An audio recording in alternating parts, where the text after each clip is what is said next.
All right, so today is leg day, one of 3 leg days for me this week. We're gonna lead off with the top dog of all strength training movements. If y'all don't know what it is, you got a problem. Squats. Let's go.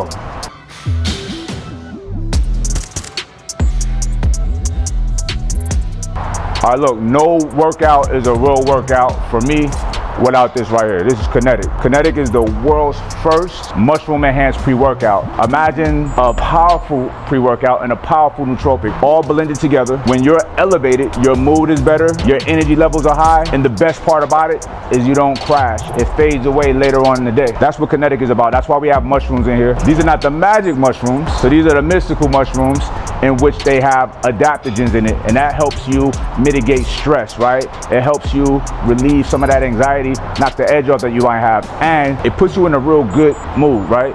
Gives you a little bit of a euphoria, especially you out here hitting these big lifts. So anyway, check out Kinetic on our site, Vitamin Shop, Amazon, wherever. We got you, baby. Let's go.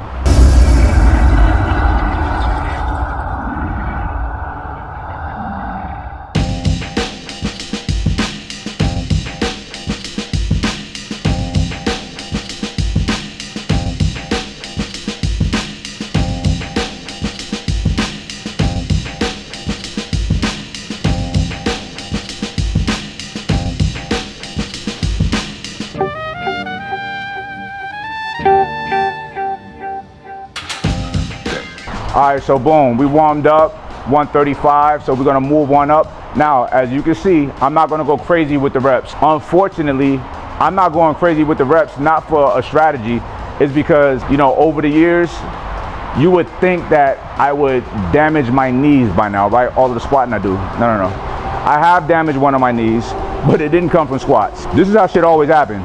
I'm in the sauna, the steam room actually, and I don't usually do the steam room, I usually do the sauna.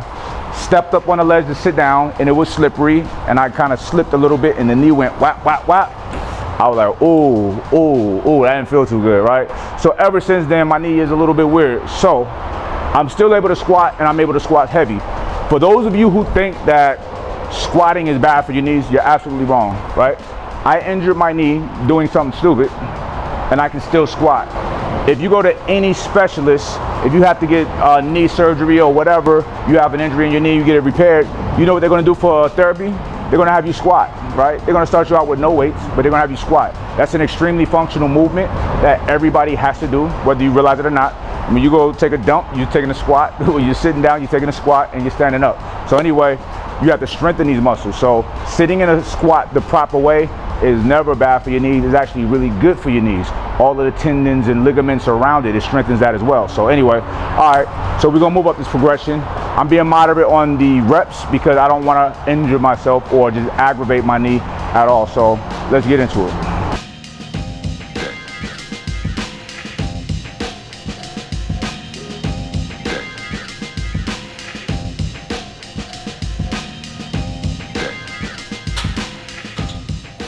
All right, so I like to move up my plates, 225 easy peasy. Next is 315. Let's go.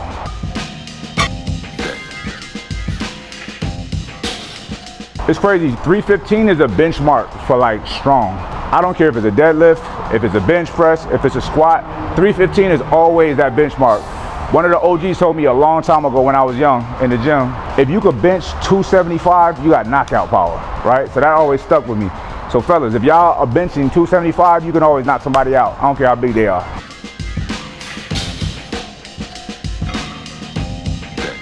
That wasn't too bad, but I felt it, right? So today, I ain't gonna lie, it's hot in the gym, right?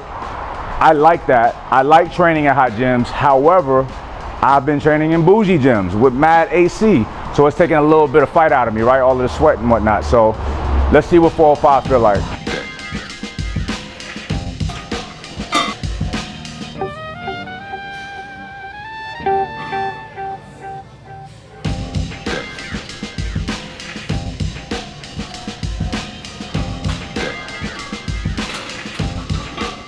That felt a little bit challenging, all right? Look, this is heavyweight, and some might say, oh, but you could bench that easily. True indeed, but I don't care if I'm benching, if I'm squatting or whatever, 405 is a lot of weight, 315 is a lot of weight. Here's the difference with bench press and squat. Squatting, you're using your entire body, all right? Well, bench press, you have leverage, you're pressed against a board or a bench, and you're just pushing. With a squat, your entire body is activated for that movement, where all that heavy ass weight on the base of your spine, right at the bottom of your neck, right? So it's a very energy consuming movement. So it's always difficult, at least for me. But anyway, we sat right in the pocket. On a squat, the first thing you do, don't think just squat down, bend your legs. Think hinge your hips back, right? It's 3 movements. You push your hips back, push your knees out, and then you go down. That's it. You go down in a seated position, right? Now, this is the proper squat. They say if your hips are parallel to your knees, right? That's a good squat.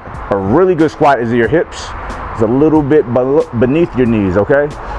Just get under, that's all you need. You can go ass to grass if you want, it don't matter, but just get under. That's when you're really activating your glutes and your hamstrings. That's, for most people, that's the weakest part of their legs, right? So when you see people doing bullshit squats, half squats, they could put mad weight on and just do like a half squat. Why? Because they're only using their quads, but belly, right?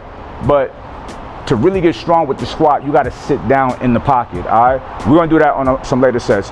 Look, I haven't really been going up heavy in squats, but I'm gonna go 20 pounds up on this one and see how I feel.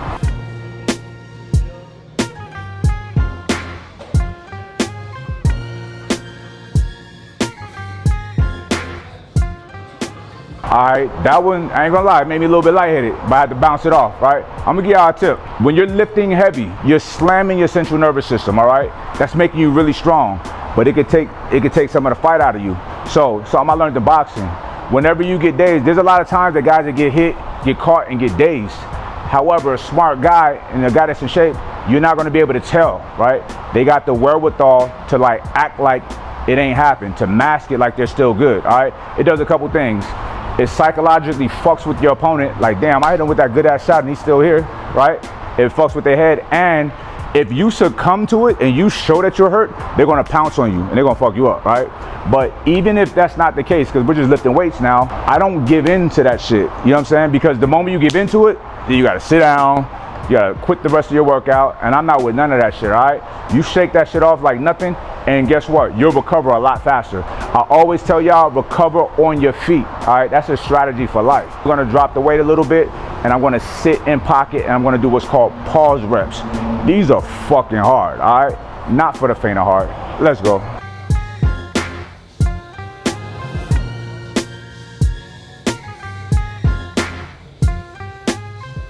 So as you see, we're sitting in pocket, right? This is good to do this with a partner. As you sit all the way at the bottom of the squat, they'll count 2 or 3 and they'll say up, and you only come up on their command and you explode up as fast as you can. Now, as you can see, I'm giving myself a 3 count, right? And I'm exploding up. In my mind, I'm trying to come up as fast as possible. Now, the weight is heavy, so it don't look that fast, but if you're really trying to activate them fast twitch muscles and you're moving that bar up fast, it's benefiting you in a high degree. So it's about the effort that you expend, all right? So this right here, pause reps is gonna make you so strong. It's gonna make you comfortable with squatting properly, right?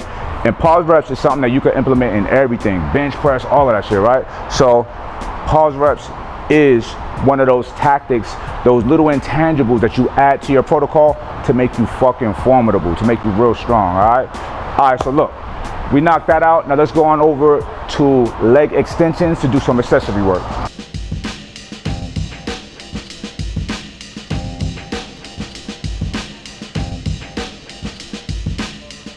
Not a whole lot to see here, right? I like to do unilateral movements. I do one leg at a time. Everyone has some form of muscle imbalance, right? The way to correct a muscle imbalance is to do a unilateral movement when you can, when it's available to you. Leg press, you always see me doing one leg at a time.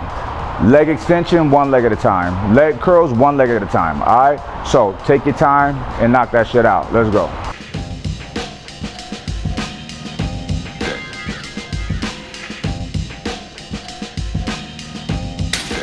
All right, so now that we're done with that, we're gonna go over to the dumbbells and knock out some goblet squats. This is why I like goblet squats. Goblet squats, of course, is working your legs, your posterior chain, your quads, all of that. But it's also working your core. That's why you're holding the weight right here, right? You feel it all in here. And a goblet squat is going to sit you in a perfect squat position, all right? Not for the faint of heart. Let's go.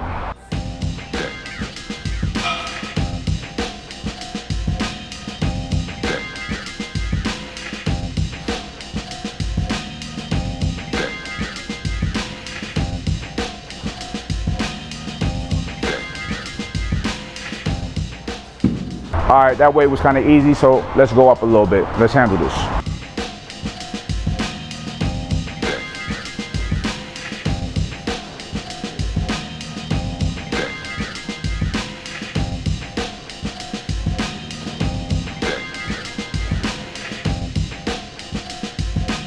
Not too bad. I want y'all to comment down below. Let me know what you want to see next. And make sure you go to the first link in the bio. Get you some Kinetic. Kinetic is going to have you zooming through your workouts, right? And after your workout, conquering your day in a good mood with your head high, chest up, and a big smile on your face. Anyway, I'll see y'all later. Peace.